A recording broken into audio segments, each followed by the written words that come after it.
hati-hati dengan orang-orang yang dizalimi. Kenapa? Doa dia sangat-sangat mustajab. Tak ada hijab pada Allah Subhanahu Wa Taala. Direct akan sampai dan direct Allah akan kabulkan. Jangan kita zalimi siapa pun, sebab doa dia Allah dengar. Kata ulama, mereka yang sedang dizalimi, yang sedang rasa teraniaya, amalkan doa atau zikir ini. Hasbiyallah wa ni'mal wakil, ni'mal maula wa ni'mal nasir. Cukuplah Allah sebagai wakil, cukuplah Allah sebagai penolong dan pembantu. Kita serahkan pada Allah, Allah yang sebaik-baik membalas apa yang kita rasai. Berjaga-jagalah dengan doa orang yang teranaya. Tolong komen amin pun cukuplah. Doa orang yang teranaya ataupun dizalimi, tiada hijab antara dia dengan Allah Subhanahu Wa Taala. Allah mendengar terus setiap munajat daripadanya. Bagi orang yang teranaya, ulama mengajarkan doa dan juga zikir. Cukuplah kita membaca Hasbiyallahu wa ni'mal wakil, ni'mal maula wa ni'mal nasir. Cukuplah bagi kami Allah, ni'mal maula, sebaik-baik pelindung, wa ni'mal nasir, sebaik-baik pertolongan. Moga Allah mudahkan segala urusan kita dan Allah jaga kita daripada teranaya dan menganiayai orang lain. Allah takkan maafkan sehinggalah tuan yang dikutuk itu memaafkan. Hati-hati ya. Dosa dengan orang hati-hati. Dosa dengan Allah, bertaubat sekelip mata dengan taubat nasuha, Allah ampunkan. Tapi kalau dosa dengan orang, lagi orang tu tak ampun, Allah tidak akan ampunkan. Maksudnya nanti di masa kena pi tanya orang tu, Ustaz, kena pi minta dengan orang tu.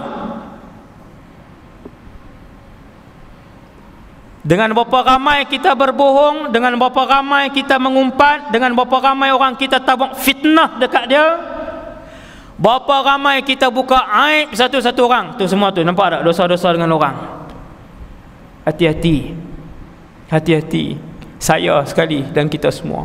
Perkara orang yang membuat fitnah kepada orang lain, jika maksud fitnah itu menuduh perkara yang tidak benar, maka dusta itu saja lawaknya masuknya neraka.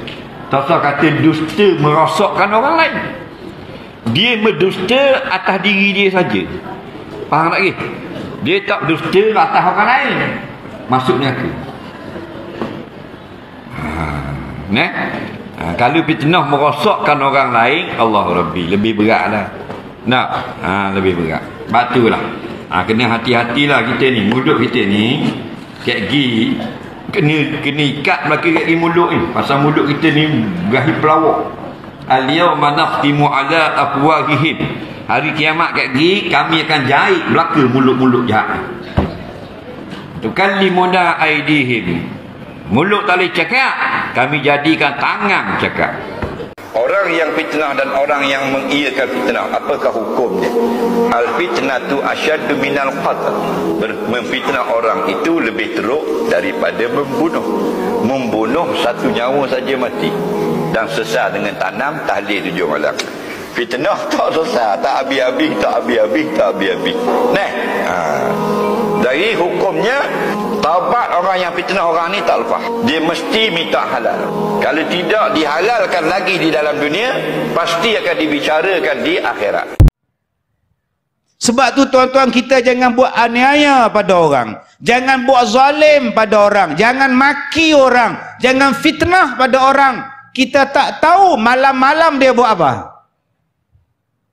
Kita hentam dia dalam Facebook, kita tibai dia dalam Instagram, kita kutuk dia dalam YouTube, kita tibai hentam baik-baik, tulis surat layang, dia diam, dia tak balas, dia tak mau bising, dia tak mau bergaduh. Kita lagi hangat tibai dia. Tengok dia mana dah menjawab, mati kutu, takut. Dia tak takut. Dia bangun pukul 4, dia ambil wuduk, dia pakai jubah elok-elok sembahyang. Allahu Akbar. Habis dia semayang, dia baca bismillah 1000 kali. Bismillahirrahmanirrahim, bismillahirrahmanirrahim. 1000 kali dia baca. Ya Allah, aku difitnah orang, ya Allah. Aku dituduh, ya Allah. Kau tunjukkanlah kebenaran yang sebenarnya, ya Allah. Segala-galanya aku serah pada Engkau, ya Allah. Amin, ya Rabbal Alamin. Mampu kita. Dia tak payah bising-bising. Kenapa pahala kita hilang? Pahala kita akan dirampas kerana kita menuduh, kita memfitnah. Sebab itu tuan-tuan, ingat Allah Ta'ala sebut dalam surah An-Nur ayat 11. La tahsabuhu syarran lakum bal huwa khairan lakum. Janganlah kamu menyangka bahawa bila kamu difitnah itu adalah buruk pada kamu. Sebaliknya kamu bila difitnah baik pada kamu, kerana telah bertukar pahala mereka masuk dalam akaun kamu. Sebab itu tuan-tuan, Allah Ta'ala sebut dalam Quran, fas'alu ahla zikr in kuntum la ta'lamun. Allah pesan pada kita, in ja'akum fasiqum binaba'in fatabayanu. Siasat berita supaya pahala kita tidak habis di hari kiamat. Dalam dunia kita habis harta, di hari kiamat kita habis pahala. Kita bukan orang hebat, cuma kita rasa kita hebat. Tuan-tuan, mulut yang berselawat inilah mulut yang mengumpat orang lain. Mulut yang membaca Al-Quran inilah mulut yang sama mulut yang menghina orang lain. Mulut yang membaca Fatihah di dalam sembahyang, mulut ini juga yang memaki orang lain. Mulut yang bertasbih inilah mulut yang sama mulut yang membuka aib orang lain.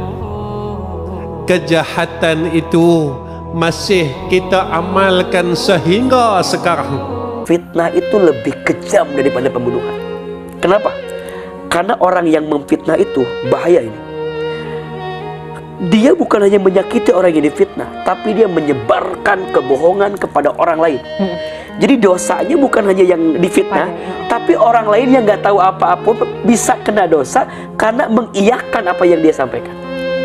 Dan yang paling parah, kalau dia pun sudah minta maaf, tapi jika fitnahan dia sudah tersebar kemana-mana, maka dia susah membendung fitnahan itu. Makanya hati-hati untuk urusan aib orang lain. Hati-hati. Jangan suka mengungkit-ungkit, mengungkap-ungkap. Kalau benar jadi gibah, kalau salah jadi fitnah. Jadi dua-duanya nggak ada yang baik. Makanya wajar kalau fitnah itu lebih kejam daripada pembunuhan.